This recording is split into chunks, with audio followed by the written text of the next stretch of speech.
Hey guys, welcome back. Today we're going to talk about how we can use our opponent's aggression against them and basically feeling them out by just constantly interacting with them. But this is a pretty basic way that I like to, spar, fight a little bit. It's fun for me, especially if you have a good partner who's willing to help you train. All right, but today I got Bob with me. He's made by Century. Really cool thing because you can throw leg kicks, chop kicks, and stuff. But today, I want to talk about how to understand pressure, how to feel pressure, and how to use their aggression against them. All right? So, using your left hand or your right hand, whichever is your lead hand, all you're going to do is pretty much interact with your opponent, man, the whole time, right? I like putting my left in front. I like putting my right in front. Today, I'm going to go southpaw, all right? All I do is like this. I just tap and I tap. A good thing to do is just to constantly engage your opponent and have that hand right on their hand the whole time. What you're doing right now is gauging a response, you know? Think of your hands like tentacles on an octopus and you're learning about your opponent the whole time, right? It's kind of funny to think about it like that, but it's really what you're doing. You're gathering data. If you have an opponent who's aggressive, and you're touching them by the hand, they'll either come at you like this, or they'll move their hand down. You just gathered enough data to maybe come up with a strategy to attack back, right? So as you place your hand on them now, when you place your hand on them, no.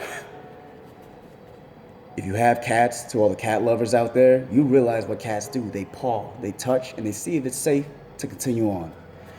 Just lightly tap. Just lightly tap, and just lightly tap. Tappity, tap, tap. You go so far as to even just put that hand and keep it right there the whole time, right? That's really annoying. If you can stay connected as you move, notice this hand stays there the whole time. I'm not pushing back, I'm not pulling away. And this is really fun to do because it's very frustrating. The person who you're going against, you're in control, and they'll just, they're like, what are you doing, right? Keep that hand placed. Practice somewhere stationary first of all, and just practice just moving forward, moving backward, dancing around without releasing, all right? It's kind of like dancing if you think about it. You want enough pressure on your opponent to not where you're aggressive, you're stepping all over their toes, and you're not too, I want to say, shy about things and you're standing back here, right? Because no one gets hit, nothing happens from back here. But the good thing is, as you interact, you'll collect and gather data, Things that get a little hot in the kitchen. And they'll do a couple things. They'll either move forward, putting pressure on your hand. That should send a signal up your arm to either step away, or they'll move their hand out the way. And now what have you done? You've influenced them to move. Right? How's that sound, right? Now you're creating your own openings. Now you're influencing them to move, however, because of just the way you touch them. Sometimes they might drop the arm down, you going for the shot. Or they move forward, you just keep that connected and move backwards and come in, right? So really simple stuff that we're going over right now is literally just learning how to be very easy in a sparring match, in a street fight, not to be the aggressive, but always stay relaxed, all right? That is my number one key element in life, is just stay relaxed about everything. There's no reason to get worked up, but explode when the time comes, right? Keep that hand right here, just dance around, just keep dancing with them. Take the hand off if they're aggressive, and just keep pawing, keep pawing, keep pawing. Eventually, they'll be so used to that pawing motion, it'll lull them into like this nice little cradle, and they'll start reaching out. And then you just slowly come back out, and then bam, going with the overhand, all right? Because everyone's anatomy is built the same way. Most of us still have two arms left.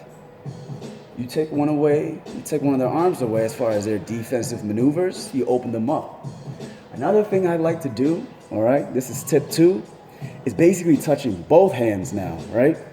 I literally like to touch this hand, and I literally go over to this hand. Obviously with Bob, he has a wide stance. No one stands around like this unless you're the come at me bro kind of a guy, right?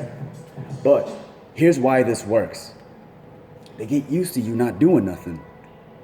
You touch this hand, and you touch that hand. Just go back and forth. And you're getting sleepy, right? You're just touching that hand. And you know what's in between both of these hands? That's an open window to get, bang, punched in the face. So as you go back and forth, right, just tap, tap, tap, tap, tap, bang. That's a victory in my eyes. Hopefully you guys enjoyed these tips. Please ask questions because, I like to teach. I also like learning what to do next, and without questions, I really don't get to do anything. So keep it coming, y'all. Peace.